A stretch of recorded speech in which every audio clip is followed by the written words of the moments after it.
Hey guys, welcome back to Jimmy and the Pulsating Mask. This is part 48. Here's the obstacle course in Rainbow Park. Here's my first attempt and every other attempt after it because I didn't get this successful a single time. I've heard that you can pay Inspector Ludwig to do this obstacle course for you, which is a very funny idea because Inspector Ludwig is literally a talking bass drum. Well, that's also Roland. He's also a bass drum, but it just sounds funny because he doesn't sound like the most fit guy ever. So, but I mean, he's literally a drum and not a human. So I wouldn't know anything about whether he's fit or not. Same thing with this stupid like flamingo, except it's not really a flamingo because flamingos aren't blue. It's more of a dodo slash, like, I don't know, blue-footed booby. No, the body is blue, not the feets. I don't know, it's a weird, like, duck, pelican, toucan, I don't know what it is. It's a thing that Casey invented for this game specifically. And this was, like, when I was like, screw it, I'll give it one last attempt, and if I don't get it that time... So, we're back to Legato Castle because there's a nightmare dungeon that we can do here. That's one of my favorites in the game. We are going to be splitting this up into two videos, but throughout the game they keep mentioning like the Queen and how the Queen, or throughout this area rather, the Queen and how she went mad and how they had to restrain her and lock her in the attic.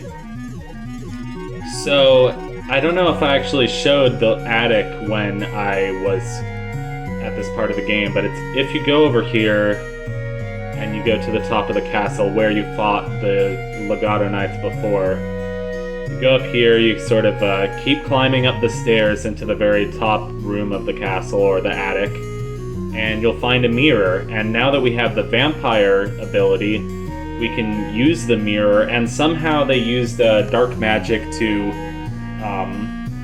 trap the Queen inside. See, this is a nice looking bedroom, right? And then you go into the attic and you can go through this mirror, kind of like how we went through the mirror to enter that stupid like TV show level. And the music goes crazy. So if anybody is a longtime Helium Lemon fan and watched my Alice in Wonderland playthrough, this area should look pretty familiar. Or, I don't know, at least have familiar themes. This is one of my favorite levels in the game. Growing up, Alice's Adventures in Wonderland was my favorite book. So, at first I never really liked, versions of Alice that tried to make it, like, more adult or creepy or gory or whatever, but, like, the context of this game, I love this dungeon so much. So, here's the caterpillar. He has 6 eyes, and he has a riddle about what weighs more, a pound of feathers or a pound of dogs. It reminds me of that Lemmy skit. I was going to do my voice for a caterpillar, but this dialogue is going a little bit too fast. But he's like, if you were to chop up dogs into little cubes of meat, they'd weigh the same as a pound of feathers. So I was like, I wanted to test if there is a right answer to this riddle. You'll have to be punished before you can see the Queen.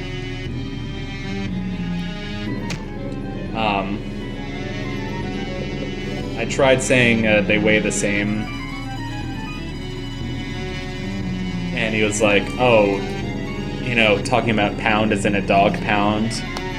And I think he gives that same answer if you say feather. No, I think he says, he'll say that they weigh the same to the first couple of answers, and then to the last answer he'll contradict himself because he'll mean a dog pound. It's, a homonym, clearly. I was gonna do a kind of like insane, like oh, you're a bad little boy, and like that kind of voice for the caterpillar, and I don't know if I have the tenacity. I don't know if it's tenacity or if my throat muscles are strong enough to do that voice for the whole video. It's not even for the whole video. It's just for the couple of times that we interact with the caterpillar, which is only like 3 maybe, but he has a lot of dialogue and it's good dialogue. It's creepy. I still have not played American McGee's Alice. I maybe should, because I do like video games that are based on Alice. And, you know, I've always liked playing cards and chess and stuff. Not even, I mean, I don't even play chess anymore, but I get, like, enjoyment out of it because it reminds me of Alice in Wonderland and Through the Looking Glass. Yeah, they're still great books. They still really inspire me. And, like, seeing a tribute to them in this game, like, really means a lot. I love how, like, crazy and disturbing this music. I love the flute part that's, like, like, very atonal, like, dissonant. It's really funny because I used to, like, write a lot of music as, like this as a kid, you know. I grew up listening to classical music and I had, Sibelius, so I could, you know, write for, you know, classical instruments, or pretend that I was, you know, writing for classical instruments on my computer, and I could hear it played back, and I was trying to write the craziest music possible, you know, and that's still what I do. I get to go to school for doing that, you know, just trying to make crazy sounds on my computer for fun. The only problem is I don't know how to turn it into a career, but, you know, we're humans. We figure things out, and like my therapist says, we're humans. It's in our nature to kind of help each other out when it comes to that. And you know, I know a lot of good people. I know a lot of musicians, so it'll be fine. It also just helps that, you know, I know like artists and I know filmmakers, and you know, they're my friends and they're always willing to collaborate on something, you know. I guess I'm like guilty, or not guilty, but you know, just lucky to be from such a big city and like to meet so many creative people, to have parents that, you know, are also musicians, and so meeting like my kind of people was always easy for me. Yeah, I don't know why I'm talking about that, but somehow just the Alice in Wonderland aesthetic brought me to tears. No, I'm kidding. It brought me to talking about my personal life. I like how the Queen of Hearts is like missing a heart. They all look kind of weird because they're missing like parts of themselves. I don't know. Just like me. No, I don't know. I like the Salvador Dali reference, the melting clock. How many years has it been since you have arrived? Just a few moments, you say? Maybe it's all the waiting we must do here. Waiting, waiting, waiting. It's all we do. And once a tasty boy is... like, the text is going by too fast.